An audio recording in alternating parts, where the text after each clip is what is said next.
It's the day. It's finally the day. We finally get something about Daredevil Born Again. This show's coming out in March, and we've just now started getting a trailer for it. The past little while, I've been like, is it still happening? Is it still coming out? You know, like I know there was trailers at cons and other things that the public have not seen, but we knew it was real, but they just haven't been a lot of word about it. And then finally last night, I opened up my phone and see something on Daredevil and Marvel saying 7 a.m. Pacific Standard Time. So I knew on the East here it'd be about 10 o'clock.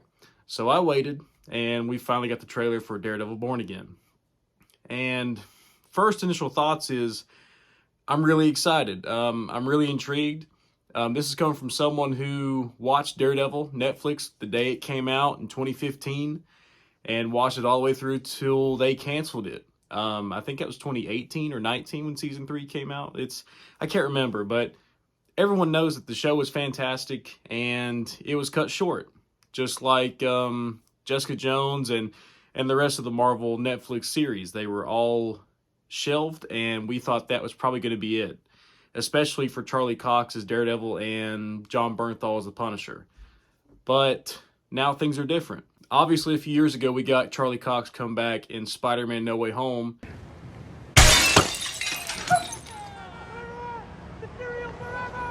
Then we also saw him in She-Hulk. You need to back off. And admittedly, I'm kind of ashamed to say that I watched She-Hulk, and that was the only reason, because I knew Matt was going to be in it at some point. It just took him almost the whole season to get there. But there's been a lot of worry about like how the MCU and Kevin Feige is going to treat Daredevil, especially with the maturity and the violence and the serious themes of the Netflix series. I mean, it's two contrasting different things. But I think with Deadpool and Wolverine coming out last year, and Marvel's commitment to trying different things like Werewolf by Night, Deadpool, Wolverine, it's given me hope that they will stick to what makes Daredevil Daredevil. And for those of you who don't know, they actually shot a bunch of this show one time before. This is the second time that the show has been shot, technically. The first time, I think I don't know how far they got into it, but there was reports saying that Matt wasn't even in suit for like 4 episodes, and they were going to kill off Foggy and Karen off screen at the beginning of the show. I mean, it was just going to basically cut its own DNA from the show that made it what it was. And I think rightfully so, Kevin Feige or whoever shut the entire thing down, and they started again from scratch. They got back the actors for Foggy and Karen. They've also got John Bernthal as the Punisher. Obviously, Vincent D'Onofrio is the Kingpin. And they're bringing back I can't remember that guy's name, but they're bringing him back as Bullseye from season 3, which is awesome. He was great. But this trailer is kind of interesting. We finally get a sense of what's going on. I'll be honest. I mean, the MCU has kind of been hit or miss for me for a little while, and I knew that Daredevil popped up in Echo, but I didn't even bother to watch it. I just happened to watch the clip of where Daredevil was in it, and he looked pretty cool. But we finally get a reveal, which I think was hinted at in Echo or something else, that Fisk is the mayor of New York, which is a cool twist. And the trailer is actually him and Matt meeting up at a diner and just having a conversation, which is really cool. And Kingpin actually, Fisk actually implies that Matt's quit being Daredevil. He asks him why he quit being a vigilante and this and this. So that's kind of an interesting point. Has Matt given up Daredevil? You know, I kind of want to know if it canonically is taking off where season 3 left off. What happened between season 3 and what we're picking up with Matt present day? Is it going to explore anything with the snap? Did Matt get snapped away those 5 years in Avengers Infinity War and Endgame? I mean, did Foggy, you know, I want the MCU to find a smart way to help incorporate Daredevil and those characters into the main MCU and make it make sense. That's something that we got a little bit of in the Netflix show. We got little passing references to the greater MCU, but I don't think it was ever meant to be fully connected. But what's great is we get a lot of good-looking fighting. If I read this right, they actually have the same staff that was in charge of the fights and the stunts from Netflix. I'm not entirely sure, but I think there is a lot of returning. The creative team, a lot of them are returning in this new show, which is great. But we get a good shot of Bullseye. We get Foggy and Karen.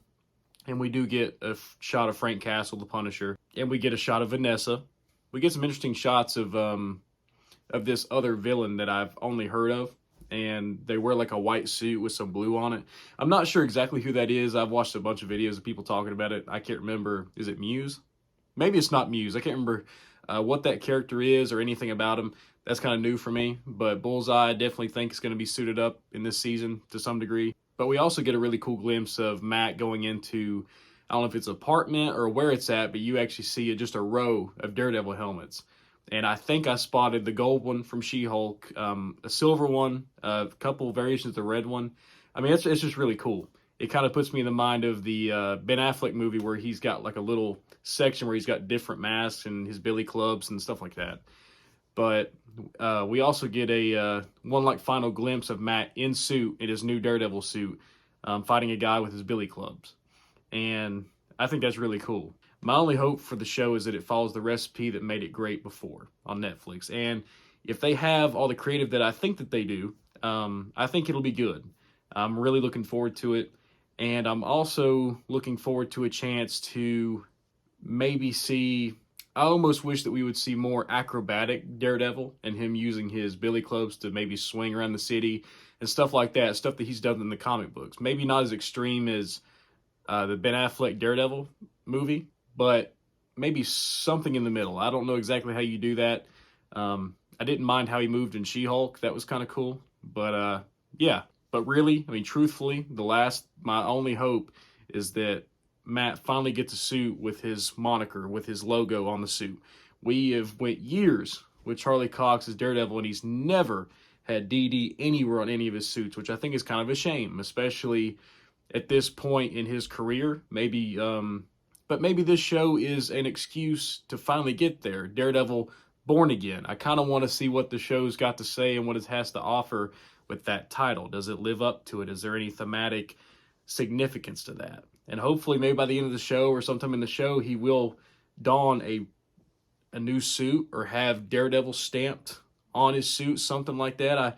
I can only hope. But we'll just see what happens. If he doesn't, it's not really a deal breaker, but I feel like we've come far enough where it's expected. I mean, we need to see it at some point. But those are just my general thoughts on the trailer. It looked incredible. Vincent D'Onofrio as the Kingpin looks just as good as he was before. Charlie Cox is obviously, he looks fantastic as Matt Murdock. He's proven that he's just built for the role. I mean, he's done it for years now. He's incredible. So I guess we'll see what happens. And I can't remember what day in March it comes out, but I'll definitely be awaiting for it. This is the first time in a long time that I've been really anticipating a Marvel show. I think the last time I was really into one or waiting for it to come out was probably WandaVision, because it was the first of its kind, and then Loki. But yeah, I mean, other than Captain America, Brave New World, Daredevil trumps it in excitement. I'll go see Captain America, and I may talk about it if that's something y'all are interested in. But I'll definitely be talking about Daredevil whenever it does come out. So yeah, I think that's all I've got for now. Just want to make a quick video talking about the trailer. If you haven't seen it, I'll leave a card somewhere up here, or I'll leave the link in the description. Go check it out. I guess I'll see you guys next time for probably Daredevil Part 2. And yeah, that's been me. See you later.